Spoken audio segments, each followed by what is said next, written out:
senhora Dilma, senhor Lula, senhor Fernando Henrique Cardoso, senhora Maria do Rosário, sou ministro da Defesa,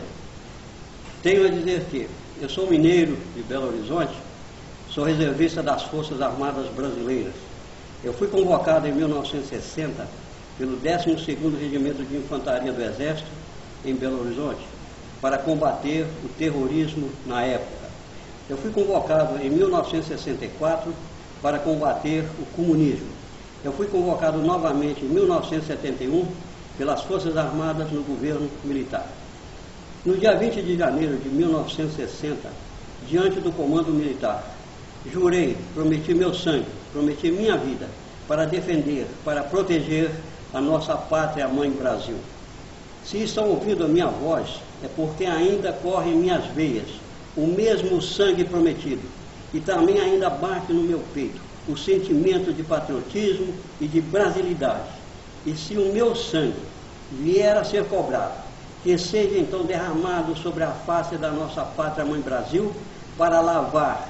e banir definitivamente do cenário político brasileiro o comunismo, a corrupção e a bandidagem do governo do PT e seus aliados.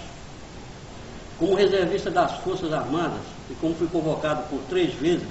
me sinto na obrigação, no dever de informar que as Forças Armadas brasileiras foram constituídas constitucionalmente, portanto, tenho o dever, o compromisso, a obrigação constitucional de defender, proteger a Carta Magna que rege a Constituição Democrática Brasileira, e também as Forças Armadas têm o dever sagrado de impedir a implantação do comunismo no país. As Forças Armadas não são para apoiar planos de governo ou propaganda.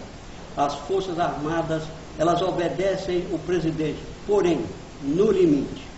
O senhor Fernando Henrique Cardoso, o senhor Lula e também a senhora Dilma afastaram seus governos do regime democrático para obedecerem os ditames do Fórum de São Paulo, com o qual estão transformando a nação brasileira soberana, democrática, livre, para o regime de uma ditadura comunista, transformando a nação brasileira numa republiqueta de vagabundos, bandidos e ladrões engravatados, que ao longo dos tempos vem promovendo as farras milionárias com o dinheiro do contribuinte.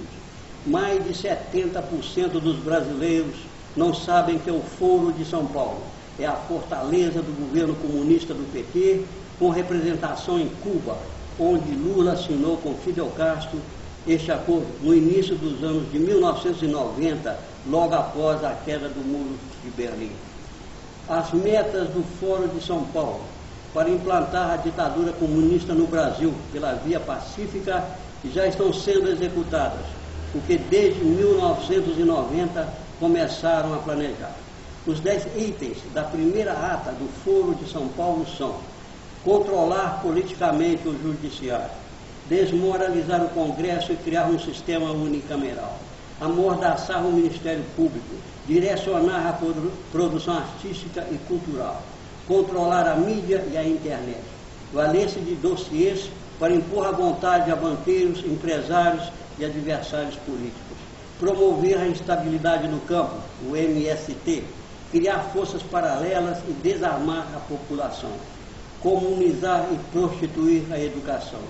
desmoralizar, desmantelar e enfraquecer as Forças Armadas brasileiras. Pergunto ao senhor Lula e à senhora Dilma qual é a participação, qual é o envolvimento das Farc com o governo do PT através do Foro de São Paulo. As Farc é o grupo guerrilheiro da Colômbia. Eu pergunto isso porque eu sou o Raul Reyes, um dos comandantes das Farc, numa entrevista a uma revista espanhola, comentou que conheceu Hugo Chávez numa reunião do Foro, juntamente com o senhor Lula. Foi no governo do senhor Fernando Henrique Cardoso que a Constituição Democrática Brasileira começou a ser rasgada, violada, desrespeitada. Foi no governo do senhor Fernando Henrique Cardoso que foram criadas as primeiras versões da Comissão Nacional dos Direitos Humanos, a terceira, elaborada pelo senhor Tasso Genro, Paulo Vanucci, com a ajuda do senhor Franklin Martins. Foi no governo do senhor Fernando Henrique Cardoso que foi criado o Ministério da Defesa, tirando os militares e colocando um civil para comandar as Forças Armadas brasileiras. diante da maior crise, que já podemos considerar uma maior tragédia brasileira, tanto na política, na economia, na saúde, na educação, também na segurança, nós brasileiros, que não aprovamos, não concordamos com o governo comunista e corrupto da senhora Dilma, pedimos o apoio dos reservistas das Forças Armadas de todo o Brasil, pedimos também o apoio das Forças Armadas da Ativa, para que possamos juntos exigir, intimar a senhora Dilma e o senhor Lula a fazerem um pronunciamento a toda a nação nos próximos dias para esclarecer com detalhes tudo sobre o Foro de São Paulo. Que a senhora Dilma e o senhor Lula declarem extinta a Comissão Nacional da Verdade e peçam desculpas ao general do Exército, senhor Maynard Marques de Santa Rosa, pela injustiça cometida contra ele. Que a senhora Dilma afaste o ministro da Defesa e deixe o cargo à disposição, para que o alto comando das Forças Armadas indique um militar para ocupar o cargo. Sendo a Constituição Brasileira democrática, então que a senhora Dilma e o senhor Lula afaste o governo brasileiro imediatamente, definitivamente do Foro de São Paulo.